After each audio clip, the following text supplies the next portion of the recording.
Morning. আর আমি এখন আমার ব্রেকফাস্ট করছি মর্নিংয়ে। আমি আজকে আমার কাজের মেটসদের মানা করে দিচ্ছি আসার জন্য। আর আমি মনে করি না ডেলি আসার দরকার।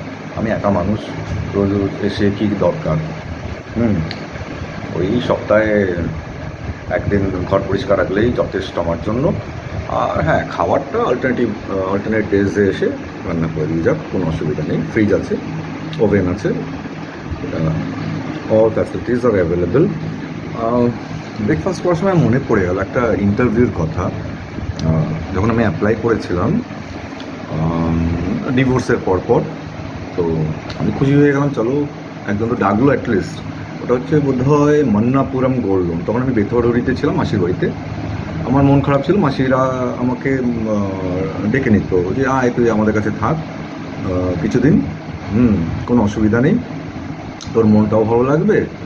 তো আমার সেজো মাসির কাছে আমি ছিলাম। তো একদিন ফোন আসলো মুম্বাই থেকে যে আপনার ভিডিও কনফারেন্সের মাধ্যমে ইন্টারভিউ হবে, but venue of the interview be আমাদের regional office of Manappuram gold loan, that is in Bhubaneswar. তো আমি মাসিকে বললাম, মাসি তাড়াতাড়ি আমাকে কিছু টাকা দাও, আমি রিজার্ভেশন করব, আমি ভুবনেশ্বর যাব। মাসি কারণটা জানলো, তারপরে আমাকে মাসির থেকে কারণ হোক কি না কারণ হোক, মাসি মেসমশাই আমাকে টাকা দিয়ে দিত যখনই চেতাম। কোনোদিনও বলেনি যে আমাকে ফেরত দিয়ে দে। যাই হোক, সরি। তো রিজার্ভেশন করে আমি ভুবনেশ্বর পৌঁছালাম, তৎকালে করেছিলাম। আর তারপরের দিনই আমি ইন্টারভিউ দিতে গেলাম, মানডে ছিল।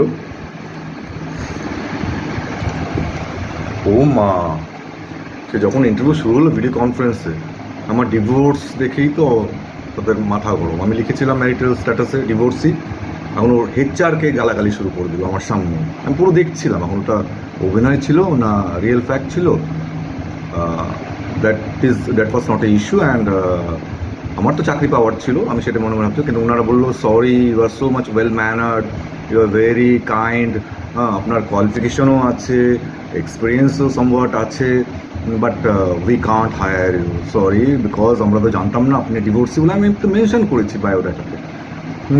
বলে কি এটা আমাদের এই স্টাফের ভুল, we can't hire you. We would like to suggest you rather you don't apply for any job right now because you are a divorcee, nobody will take you or hire you. আপনি business করুন। আমি sir বিজনেসের জন্য fund দরকার, ফান্ডটা কোথা থেকে আসবে?